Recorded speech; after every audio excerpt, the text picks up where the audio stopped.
Memórias de Marta, Júlia Lopes de Almeida, parte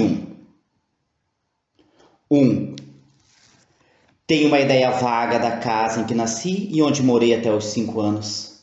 Um ou outro canto ficou desenhado em meu espírito. Quase tudo, porém, se perdeu num esboço confuso. Assim as cenas, entre tantas coisas, tantos tipos e tantas palavras que se refletiram nas minhas pupilas de criança ou que vibraram em meus ouvidos. Que ficou? Bem pouco. Lembro-me, por exemplo, de um ângulo de quintal, onde havia um banco tosco e um tanquezinho redondo que servia de bebedouro às galinhas. Era ali que eu lavava as roupas das bonecas. Lembro-me também do papel da salinha de jantar, cheia de chins e de quiosques, de um vão de janela onde se armava o presépio pelo Natal. Os quartos, os móveis, os criados, de tudo isso me recordo às vezes, mas numa fugacidade tal que não me fica a sensação da saudade, mas a da dúvida. Das cenas, lembra-me a da mudança. Um homem zangado mandando pôr os nossos trastes na rua. E minha mãe chorosa, aconchegando-me a si. Uma vez que eu entrei numa alcova onde estava um homem morto, muito magro, lívido, estirado sobre a cama, com um hábito escuro de cordões brancos, as mãos entrelaçadas e o queixo amarrado com um lenço. Era meu pai. Tive medo. Minha mãe obrigou-me a beijá-lo. O frio e o cheiro do cadáver deram-me náuseas. Quis sair. Ela prendeu-me nos seus braços nervosos. Supus então que me quisesse fechar com o defunto no mesmo caixão que ali estava, já escancarado, e fugi em um arranco para o quintal. Nunca a luz me pareceu tão forte, nem o ar tão bom.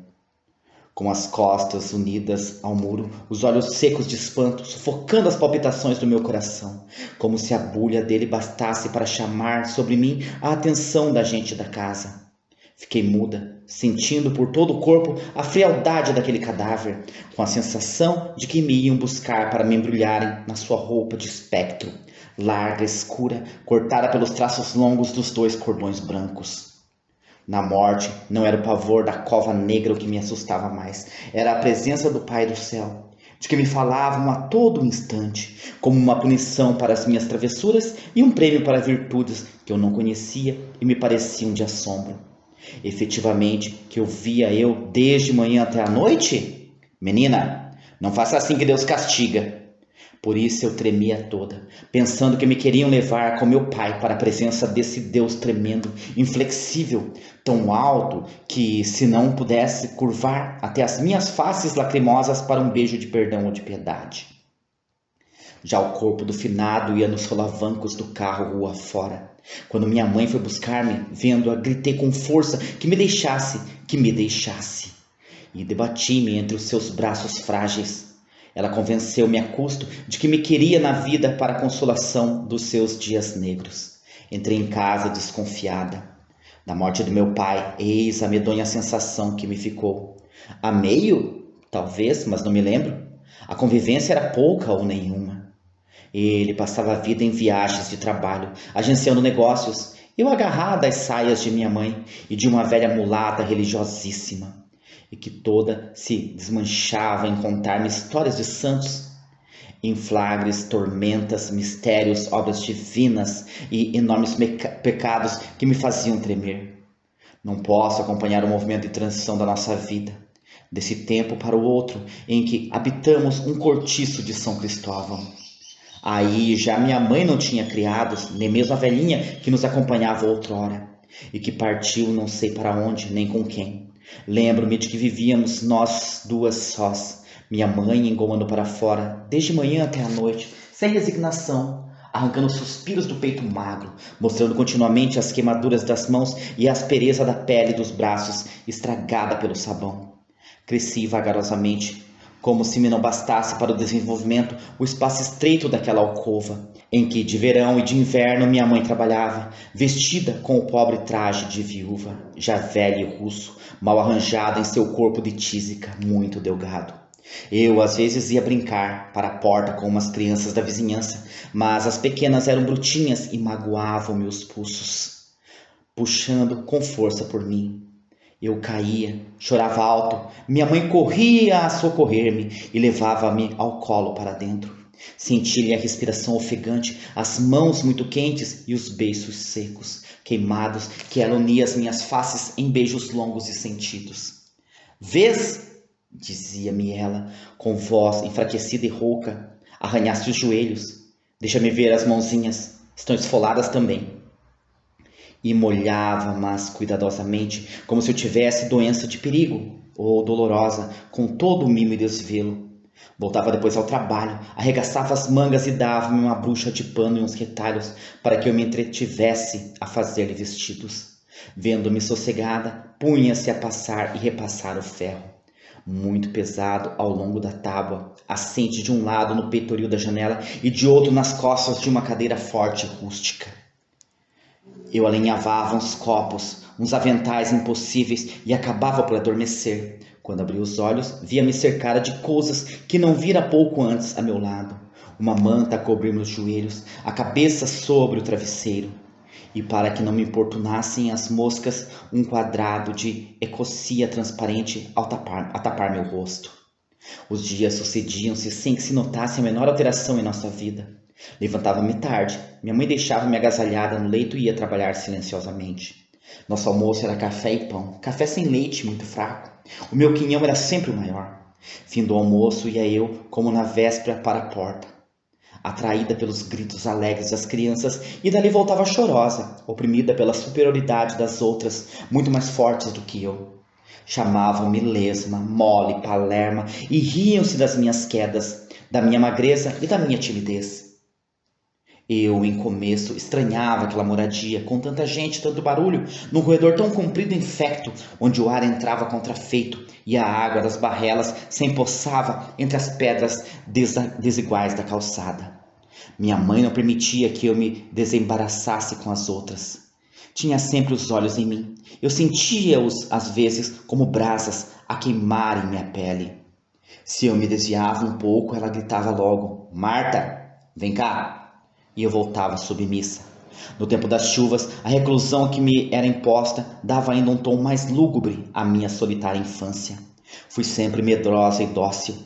Minha mãe levava-me poucas vezes consigo. Quando saía a entregar a roupa à casa dos fregueses, deixava-me quase sempre com uma vizinha, uma ilhoa bruta, que batia nos filhos e injuriava o marido. Uma ocasião, assisti a uma cena que não me sairá nunca da memória. A Carolina, filha mais velha da ilhoa, era compassiva e bondosa. Há flores nos pântanos e refletem-se muitas vezes na lama os raios das estrelas. Eu gostava dela, que era como que uma asa a proteger-me das maldades dos irmãos mais novos. Nesse dia, ela notou que eu tinha fome. É que já havia passado 4 horas sobre o meu pobre almoço de café fraco e pão seco. Eu tinha apenas 7 anos e nessa idade o apetite não dorme. Pois bem, a Carolina, condoída, deu-me um bocado de carne com farinha, dizendo-me ao mesmo tempo umas coisas consoladoras e meigas. Eu devorava verdadeiramente aquele acepipe raro quando a ilhoa chegou. Vendo-me, perguntou admirada: Quem te deu isso? Eu tinha a boca cheia e não pude responder logo. A Carolina disse sem titubear, com toda a sua acostumada serenidade, que tinha sido ela. A mãe enfureceu-se e, fechando apertadamente as mãos, deu-lhe com toda a rijeza de seus pulsos de ferro uma meia dúzia de socos que a deitaram por terra. A Carolina afirmava que o quinhão que me dera era o seu, só o seu, que ela não tinha vontade de jantar. Não me importa, continuava a enraivecida mulher. Bato-te para que saibas que não se mexe na cozinha sem minha licença. Desatei a chorar e foi assim que minha mãe me encontrou. Chegando a casa, contei-lhe tudo. Ela fez-se pálida, teve um ataque de tosse prolongado e violento. Depois, ainda anelante de cansaço, procurou aquietar-me, prometendo que não me deixaria mais e iria entregar a roupa aos fregueses em minha companhia. Assim foi. Na primeira semana saí também. O dia estava quente e luminoso. Eu sentia o calor das pedras da calçada e das paredes das casas onde ia roçando as mãos. Em mais de meio caminho, minha mãe parou de repente, ao ver uma senhora muito elegante que se aproximava e puxou-me para dentro de um corredor, dizendo quase que maquinalmente: Deixa-la passar. Não quero que me veja assim. Ali estivemos alguns minutos, até que tornamos a sair para a rua. A tal senhora sumira-se em uma esquina. Quem é ela? Perguntei eu, atônita. Quem é aquela senhora tão bonita? Era uma amiga minha, respondeu, apertando-me brandamente a mão, a minha pobre mãe. Mas então por que não lhe falou? Minha mãe sorriu, desceu para mim seu olhar doce e úmido e suspirou sem me dizer mais nada. A resposta tive-a anos depois do tempo, de idade, do destino e dos desenganos. Por que não reconheceria uma senhora rica, elegante e feliz como uma amiga antiga a uma mulher decaída, andrajosa, quase e miserável? Havia entre as duas uma barreira que a minha pequena altura não me permitia dominar. Fiquei pensando nisso até a casa da freguesa. Entramos para uma sala de jantar quadrada, com janelas e portas para um terraço de mosaico branco e preto em xadrez. A dona da casa cortava os moldes sobre a mesa, coberta de oleado escuro, com ramagens cinzentas e vermelhas. Em um canto, a filha mais velha cosia à máquina um vestido de linho cor de rosa clara, guarnecido de rendas. No vão de uma janela, ao lado da moringueira envernizada, uma menina de minha idade vestia, em uma boneca de cara de louça e corpo de pelica, um traje de veludo bronzeado, prendendo-lhe nos cabelos muito louros um laço da mesma cor.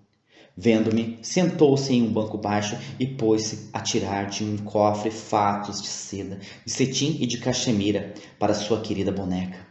Chamou-me, fez-me sentar a seu lado, mais por vaidade que por outra coisa, e desenrolou à minha vista o grande enxoval de Mademoiselle Rosa. Ria-se muito das minhas exclamações e movia Mademoiselle em uns trejeitos graciosos, dizendo palavras amáveis e pretensiosas.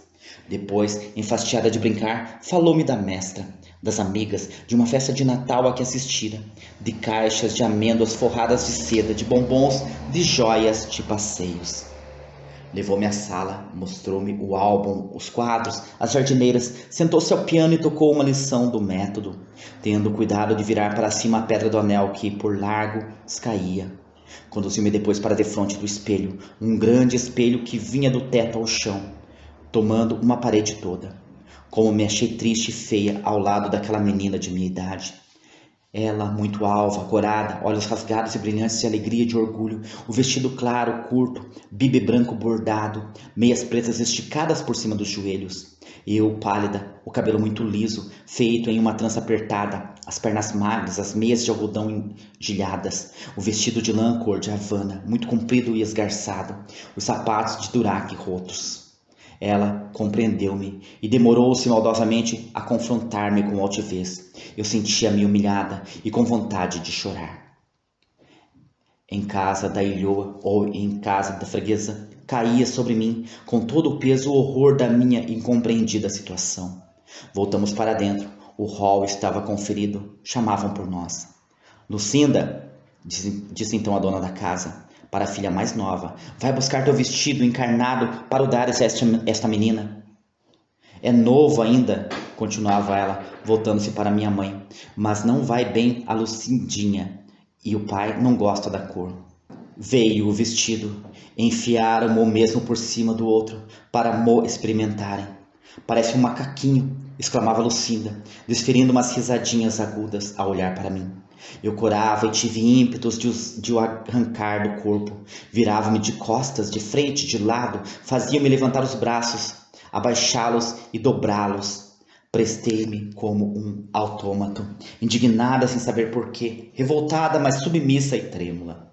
Quando minha mãe agradeceu a esmola, senti parar-me o coração. Por que não teria eu igual direito a possuir tudo como a Lucinda, sem pedir ou aceitar esmolas? E por que me fazia tão mal essa palavra a mim, que nada conhecia do mundo? Não bastariam as humilhações da véspera em casa da Carolina e a desse dia em frente ao espelho para má fazer compreendida de sobejo? Quando eu ia sair, a irmã mais velha de Lucinda apagou-me com um beijo a tristeza que eu sentia na consciência. Aquele beijo nunca mais me esquece, foi nivelador, foi santo. As crianças pensam, e as impressões que sentem são as mais duráveis e profundas muitas vezes. Tenho passado por grandes tempestades e nenhuma me deixou mais vestígios do que acabalou minha meninice, não sendo todavia essa a maior. Tornei a ir na semana seguinte à casa da freguesa. A Lucinda não estava, fora para o colégio. A mãe tinha separado umas roupas já curtas e apertadas para a filha. E deu-mas. Dessa vez custou-me menos a receber da caridade. O primeiro passo é sempre o mais difícil em uma vereda desconhecida. Habitua-se a gente a tudo, até ao perigo, até à humilhação. Perguntaram-me se eu já sabia ler. Minha mãe respondeu que não. Mas por que a não mete na escola? Ela já tem idade para aprender. É que eu não podia mandar minha filha tão pobrezinha para a escola. Agora que tem essa roupa, sim, posso trazê-la asseiadinha e levá-la lá. Faz bem, disseram, ameigando-me as bondosas senhoras. Voltei nesse dia mais alegre para a nossa tristonha alcova da estalagem de São Cristóvão. Passei a tarde toda na porta com as crianças da vizinha, a Carolina, o Maneco e a Rita. O Maneco tinha 8 anos. Era magro, orelhudo e pálido, cheirava sempre a cachaça e vivia fumando as pontas de cigarros encontradas no chão. Era ele quem mais me afligia, e entretanto quem mais me procurava. Quando se ria, mostrava as gengivas arroxadas, como se estivessem cozidas pelo álcool, e os dentes grandes, desiguais, ainda muito novos.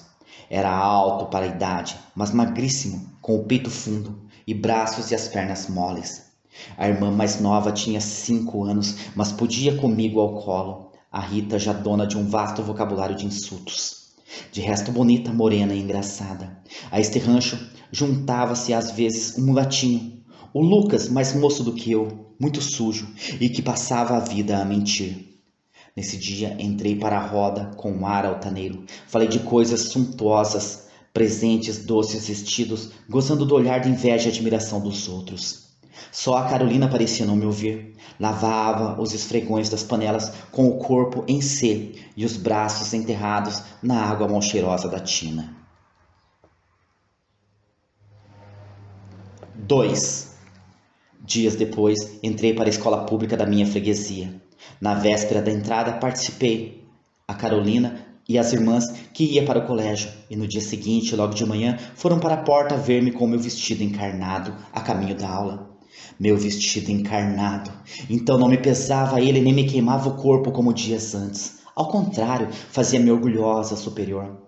Olhei altivamente para as minhas companheiras de miséria, sorrindo-me, como sorrira a Lucinda, quando, a meu lado, em frente ao espelho. As primeiras horas foram amargas na classe, cheguei a chorar. Sentia-me triste, no meio de tanta gente, experimentava uma sensação dolorosa de isolamento e saudade. Acostumei-me por fim, e depois de um mês, aquilo até me divertia. Dediquei-me principalmente a uma menina mulata, que, mais adiantada do que eu, tinha paciência de ensinar-me as lições. Ficava a meu lado, era feia, escura, marcada de bexigas, com olhos pequeninos e amordecidos, o cabelo muito encaracolado e curto. Chamava-se Matilde, teria 12 anos e estava havia 3 na escola. Era pouco inteligente e não passava do 2º livro de leitura, por mais esforços que a professora fizesse. Eu estimava-a muito. Ela fazia-me repetir as letras e eram devidos à sua condescendência os meus pequenos triunfos. Um dia, uma condiscípula nossa fez dela uma denúncia horrorosa, afirmando tê-la visto roubar por várias vezes, ora o lápis de uma, ora uma fruta ou doce do lanche de outras, ora dedais, dinheiro, linhas, etc. O fato é que se sumiam a muitos objetos sem que se pudesse descobrir nem mesmo suspeitar como. Interrogada pela professora, Matilde negou. Nós outras ouvíamos em silêncio, comovidas e curiosas. Nesse dia desaparecera um par de sapatinhos de lã escarlates feito pela adjunta. Revistada a caixa de Matilde, de entre os livros enodoados e já velhos, saíram eles, com seus lacinhos de cordão e suas borlas a bailar de um lado para o outro. Uma exclamação de espanto encheu a aula. Todas as meninas, a um tempo, murmuraram: "Ah!" Matilde não se ajoelhou, nem vacilou sequer, de pé, com a cabeça baixa, esperou a condenação. A mestra fez-lhe um grande discurso. Flechou-a de conselhos e de humilhações, pintou-lhe o quadro de desestima de suas companheiras, que só lhe apertariam a mão se a vissem reabilitada. Matilde ouviu tudo sem pestanejar. Depois foi de castigo para o canto da sala, em pé, exposta a todas as vistas. Pela primeira vez eu não soube a lição. Faltara a minha pobre pequena, cuja persistência em ensinar-me não diminuíra nunca. No entanto, eu, Como todas as outras, seguindo-lhes o exemplo, voltei as costas à desgraçada mulatinha e nunca mais lhe dirigi uma única palavra. Isolada, Matilde tornou-se agressiva, inaturável, e foi de tal excesso em sua raiva e mau modo que a expulsaram do colégio. Via sair, sem que me viessem as lágrimas aos olhos, a mim que lhe devia tanto, e agora, no fim de 30 e tantos anos, sinto na minha consciência como uma grande nódoa imperecível. Substituí a Matilde na grande convivência colegial por Clara Silvestre. A minha nova amiga não me ensinava as lições, mas era alegre, bonita e forte. Repartia comigo seu lanche e não a deixava um só instante. Era ela quem aparava o meu lápis, que me dava os mais lindos cromos e santinhos para os livros, quem me ajeitava o cabelo na hora do recreio, uma solicitude maternal. Era uma das meninas mais aleiadas do colégio, a mais instintivamente coquete. Na bolsa dos livros levava sempre um espelho pequeno e uma boceta de pó de arroz quase do tamanho de uma noz. Eu invejava aquilo e punha-me então a descrever as meias de seda, os bibes bordados e a pompa de Mademoiselle Rosa, inventando intimidades entre mim e a Lucinda. Uma sombra terrível enegrecia o olhar docemente azul de Clara Silvestre, fitando rapidamente o seu vestidinho de chita e as meias de algodão. Ter muito luxo era o seu sonho. Mas aquilo passava depressa, e na sua bondade natural ela vazava no lenço das outras um pouco de água florida trazida no vidrinho do lavatório da mãe. De Carolina e dos irmãos ranhosos não falei nunca no colégio. Referir-me às filhas da vizinha fora macular a minha reputação. No fundo de minha consciência, porém, não se apagara a cena humilhante em que a bondosa e serena Carolina sofrera castigos por ter me dado com que matar a fome. Minha mãe vigiava ansiosa os meus progressos, fazia-me repetir muitas vezes a lição e beijava-me com alegria quando a mestra lhe dizia que eu era inteligente. Ao fim de 2 anos, fiz exame com desembaraço e firmeza. Ficaram atônitas as professoras que me sabiam tímida e nervosa. Foi um dia de triunfo para mim, que nunca me vira tão bonita, com o cabelo crespo a papelotes, o vestido branco transparente e a fita azul do uniforme a tiracolo. Aquele vestido, aquela fita, quantas horas de trabalho custaram a minha pobre mãe. Hoje vejo-os através das lágrimas de saudade e reconhecimento. Então vi-os entre os risos da vaidade e da ignorância, a ignorância natural na despreocupação da meninice. As férias. Todas as minhas condiscípulas falavam com entusiasmo nelas. Uma ia para fora, passá-las com uma tia no campo, outras com umas amigas alegres e ruidosas, outra com uma irmã casada que passeava muito, e faziam projetos rindo com prazer antecipado. Eu sentia-me triste, como se qualquer delas tivesse a esperá-la uns braços mais carinhosos do que os que esperavam a mim. Temia as longas horas soturnas na alcova úmida e escura, onde desde madrugada até a noite minha mãe trabalhava sem interrupção. Que distrações, que alegria podia prometer-me aquele quadro constante, uma mulher magra, pálida, curvada sobre a tábua, engomando cuidadosamente as roupas dos fregueses exigentes e severos. As aves não iam cantar ali, como cantavam no jardim do colégio. O sol não entrava arrojado e luminoso pela janela do ensombrado quarto do cortiço, como pelas de moldura envernizada da aula. E, sobretudo, não teria companheiras risonhas e turbulentas. Havia de suportar as brutalidades dos vizinhos imundos, e para entreter-me, brincaria de vez em quando com a desgraçada bruxa que fora outrora adorada por mim, mas que voltei ao desprezo desde que vi Mademoiselle Rosa. Emagreci durante o tempo das férias, faltava meu passeio obrigado, a convivência alegre de outras crianças, as correrias do recreio, o barulho, a vida, a luz. Tornei-me limpática. Tinha o pescoço cheio de caroços e beiços esbranquiçados. Veio o fastio e sono e a doença. Passava as tardes em casa da vizinha, brincando com a Rita e o Maneco, enquanto a Carolina trabalhava. A pobre sofria calada as rebentinas da mãe. Estava sempre magra, espigada, e no seu rosto oval e sardento os olhos claros derramavam uma tristeza impressionadora. Era a doença, era o cansaço, porque ela, estupidificada pelo meio, nem tinha consciência do sofrimento. O Maneco cheirava sempre a álcool, tinha mania de dar beliscões finíssimos que arrancavam bocadinhos de pele a gente. Eu raramente via o pai, que saía de madrugada para o trabalho e só voltava à noite. Aquela ausência ajudava a mergulhar o pequeno vício. Era o vendeiro da esquina, o seu Joaquim, quem, para rir, fora ensinando o rapaz a beber. Só a Rita sabia rir ali como criança, mas isso não me bastava. Era muito mais nova do que eu, divertia-se com coisas que me fastiavam e não sabia acompanhar-me nas que me divertiam. Eu às vezes saía enxotada pela Ilhoa, que rogava pragas a todos, confundindo-me com os filhos. Com medo de que minha mãe não me deixasse tornar aquela casa horrível, calava-me e no dia seguinte lá voltava, atraída pela convivência das outras crianças, farta, entumecida do silêncio e da tristeza do meu quarto. Uma vez a Ilhoa chamou-me. Tinha um bom ar alegre no seu comprido rosto enegrecido pelo sol. "Ó, senhora Marta!" gritou ela de fora à minha mãe. "Deixe cá vir a sua pequena, um nadinha, sim?" Fui.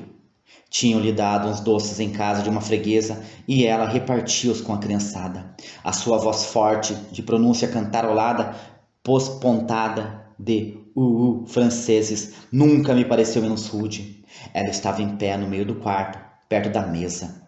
A Rita segurava-se-lhe as saias e a Carolina sentada no chão, com a costura caída nos joelhos, levantava para a mãe o seu rosto comprido de queixo fino. O Lucas, perto da porta, empurrava com os dedos a mãe Benta, que já não lhe cabia na boca, e de bochechas inchadas olhava ainda cobiçosamente para as mãos da Ilhoa. Recebi o meu quinhão e sentei-me a comê-lo perto da Carolina. "E o maneco?" indagou a mãe. "Ainda não veio." "Mandaste-o fora?" "Não, senhora." "O demo do rapaz! Deixa-se ele aqui o seu bocadinho." O quarto da Ilhoa era um dos menos sujos do cortiço. Apesar da criançada, conseguiam ter as coisas mais ou menos em ordem. A Carolina não tinha as mãos paradas nem um instante. Era responsável pela travessura e o desmazelo dos outros. A parede era toda coberta com gravuras de jornais e cromos comprados aos turcos. Havia uma divisão de tabique, separando o quarto de dormir e, ao fundo, em frente à porta da rua, 3 prateleiras de pinho, cobertas com uma cortina de chita vermelha, guardavam a louça. "Ô Rita, vai ver se teu irmão está na venda. Querem ver que o diabo do Joaquim está a dar cachaça ao pequeno." A Rita saiu, mas voltou depressa. "Maneco já vem aí", disse ela à mãe, olhando para trás com um modo curioso. Momentos depois, a figura magra do Manuel balançava-se na soleira da porta. Vinha lívido, com os braços pendentes, as orelhas despregadas do crânio. Carolina teve um sobressalto, pôs-se de joelhos. A mãe ficou aterrada à espera. Ele entrou aos avanços e recuos, engrolando palavras, curvando muito os joelhos, com o corpo bambo. Toda a serenidade da fisionomia da Ilhoa fugiu rápida. Subitamente, olhava para o filho atônita, esfarelando entre os grossos e raivosos dedos os últimos doces. Ele ria baixo, fincando o queixo no peito da camisa de chita. A mãe puxou num repelão. Ele vergou pela cintura, mas não caiu, amparado pelos pulsos e os joelhos dela. "Burro!" gritava a Ilhoa com o pescoço congestionado. "Burro! És a minha vergonha. Preferia que me tivesse entrado morto pela porta adentro." E dava-lhe socos. O maneco rolou por fim para o chão. A mãe possessa batia-lhe sempre, sem atender a Carolina que suplicava, já de pé, com a brancura pálida do linho nas faces magras. "Mamãe, mamãe." O corpo mole do maneco caiu estendido de bruços no assoalho. A mãe, vociferando nomes, bateu-lhe com o pé, como se tivesse dado uma coisa morta. Depois, voltando-se, agachou-se num canto. E dali contemplava o filho, silenciosa, com as faces apertadas entre as mãos grosseiras e as lágrimas rolando-lhe pela cara. A Carolina estava trêmula e a Rita espantada. Olhava com medo para tudo aquilo. O maneco bebia sempre, mas não chegara nunca àquele estado. O que atormentava a mãe era a lembrança de que esse vício fora inoculado no filho pelo vendeiro bruto, que se divertia embriagando as crianças. "Não sei o que tenho que não dou cabo daquele maldito Joaquim. Foi aquele diabo que perdeu o maneco. Oh, hei de vingar-me." Isto dizia entre dentes, raivosamente. "Mamãe", murmurou a Carolina, procurando acalmá-la. "Cala-te!" E depois de uma pausa, e ainda voltara para a filha mais velha. "Teu avô, o pai do teu pai, que lá o meu era um santinho, morreu cozido das monas que tomava. Sempre tive nojo do velho. Graças a Deus teu pai não tem o vício." E vai o rapaz sai-me assim, credo, que inferno! O maneco roncou, surda e arrastadamente, no rosto bronzeado da mãe. O desprezo e a dor juntaram-se numa expressão terrível. Então a Carolina levantou-se, pegou com dificuldade no irmão, quase do tamanho dela, e levou-o ao colo para dentro. Através do tabique ouvia-se o rosnar dele e o choro baixinho da irmã. A Rita já tinha sustido por muito tempo a sua alegria, vendo desaparecer atrás da porta as pernas finíssimas do maneco. Começou a rir alto. A mãe, furiosa, fez-lhe um gesto de arremesso. Ela calou-se, atemorizada, e eu fugi. Uma hora depois, rebentava o barulho na casa da vizinha. O marido voltava do trabalho. A discussão começava, como todos os dias, mas desta vez pior, mais prolongada. Minha mãe fechou a janela e a porta e mandou-me dormir. 3. Ao expirar das férias, caí gravemente doente. Desenvolvera-se no cortiço a epidemia terrível de difteria e sarampo. Minha mãe, enlouquecida, não me desamparava. Velava assídua noite e dia por sua pobre doentinha, evitando o menor golpe de ar, proporcionando todo o possível conforto. Logo no primeiro dia de doença, correu à casa do médico de manhã, mas só à noite é que ele apareceu, o que a desesperava de impaciência. Eu gemia baixo, enfraquecida e prostrada pela intensidade da febre. Delirei, tive sufocações medonhas e só depois de 2 semanas pude levantar-me, muito trêmula e muito impertinente. O médico deixou de ir ver-me, mas ofereceu caridosamente seus conselhos sempre que dele precisássemos. Principiou a convalescença, a época de desejos irrealizáveis e de excitações nervosas. Eu queria tudo o que não possuía, exigia impossíveis àquela pobre mártir, que tinha na voz súplicas e no olhar toda a meiguice de uma alma angélica. Um dia quis ver a boneca da menina Lucinda, cuja lembrança não sei por que se despertou em meu espírito. Quero brincar com Mademoiselle Rosa. Mademoiselle Rosa era a minha ideia fixa. Deixe estar, meu amor, dizia a minha incomparável enfermeira. Hás de ter também uma boneca assim. Mas há de ser já. Já? Pois sim, vou comprar-te uma agora mesmo. Não, eu só gosto da Rosa. E chorava. A Lucinda tinha ido viajar com a família e não podia minha mãe socorrer-se de sua generosidade. Não chores, que tornas a ficar pior. Descansa, que hás de ter uma boneca muito linda. E marejavam-me os olhos de lágrimas. Eu, apesar de muito crescida, não me envergonhava daquelas exigências. Nem um ralho de minha mãe, as impertinências manhosas e insuportáveis, opunha suas resignações e seu grande medo de ver-me outra vez com febre e inerte. No dia imediato, comprou-me uma boneca para consolar-me, deu uma embrulhada e pôs-me à espreita, fixando avidamente em mim o seu olhar de santa. Desdobrei-a com as mãos emagrecidas do papel amarelo em uma ansiedade nervosa. Quando vi o desejado objeto, levantei os olhos para minha mãe e, como se estivesse em frente de um espelho, vi nela retratada a minha decepção. A boneca rolou para o soalho, onde permaneceu alguns minutos. Depois, em um bom movimento, pedia. Compus-lhe o vestido de gaze vermelho, salpicado de florzinhas de pano, e adormeci com ela nos braços. Restabeleci-me vagarosamente. Minha mãe redobrava-se de trabalho para pagar-me vinho fino e remédios caros. Era caprichosa, mas demoradíssima no serviço. Faltavam-lhe as forças para sacudir o trabalho e desembaraçar-se depressa. Voltei, enfim, à aula, agora com preguiça, saudade daquelas horas vazias entre a criançada da vizinha. A Rita entrou nesse ano, levada por mim, que lhe segurava a mãozinha trigueira, com um ar vaidoso de proteção. Daninha estava na sua cadeira de braços sobre o estrado. Em frente dela, em cima da mesa, misturavam-se com os lápis e as lousas raminhos de manjericão, rosas de Alexandria e galhos de alecrim, levados pelas discípulas. As rosas mais finas estavam colocadas num copo cheio de água. As adjuntas riscavam pedras de cabeça baixa. Apresentei a Rita à professora, dando-lhe o papelzinho que já viera escrito de casa, com o nome e a naturalidade da pequena. Eu gozava naquele momento de um prestígio extraordinário. Aquele ato simples de matrícula em que eu intervinha diretamente fazia-me crescer diante dos olhos parvos da meninada ignorante. Desde então, tomei grande preponderância sobre a Rita, que não fazia nada sem meu conselho. Em cada ano que começa, há uma onda nova de meninas que entram e um grande vácuo de meninas que saíram, algumas sem uma palavra ao menos de despedida. Cada dia ocorre em nossa lembrança uma ou outra colega que não tornamos a ver. É uma impressão delicada e estranha nas crianças. É assim que a novidade traz uma certa tristeza indefinível. Felizmente, ainda lá encontrei Clara Silvestre, com o seu formoso rostinho alvo e rosado e o cabelo castanho amarrado no alto com uma fita cor-de-rosa. Mostrava-se agora ciumenta de mim com a Rita, e toda ela, só para fazer-me pirraças, se dedicava a uma caboclinha risonha. De vez em quando fazíamos as pazes, e eram então abraços e beijos sem fim. A professora começou a mostrar predileção por mim, dando-me muitas vezes uma cadeira a seu lado para ajudá-la a tomar a lição das meninas do ABC.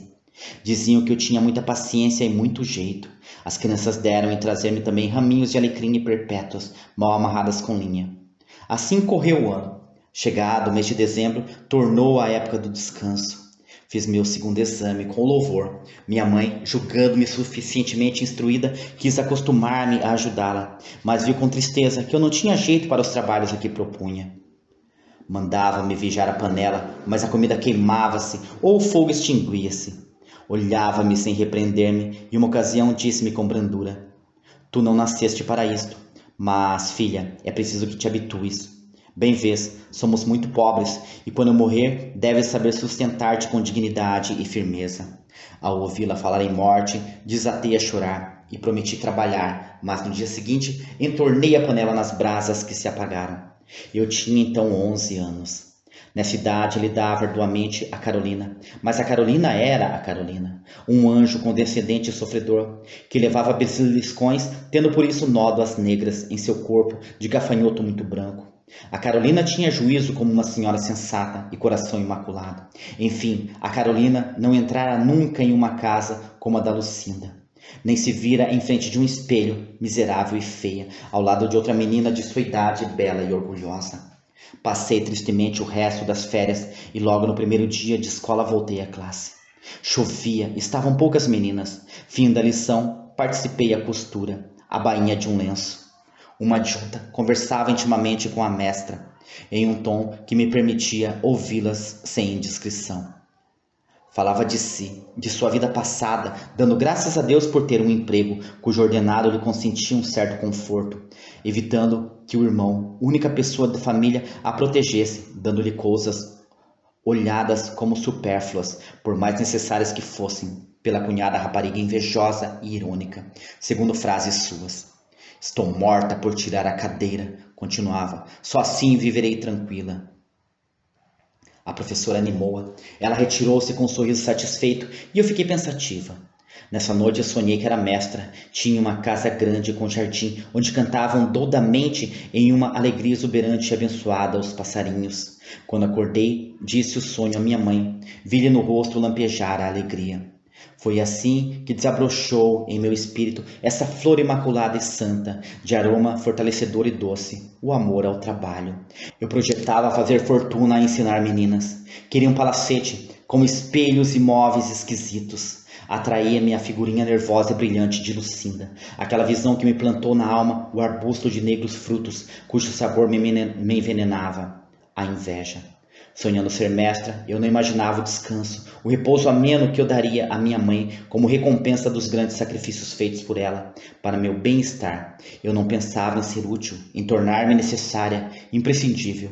Eu não queria ser mestra para não morar em um cortiço mal iluminado, infecto, úmido, nessa terra onde há tantas flores, tanta luz e tantas alegrias.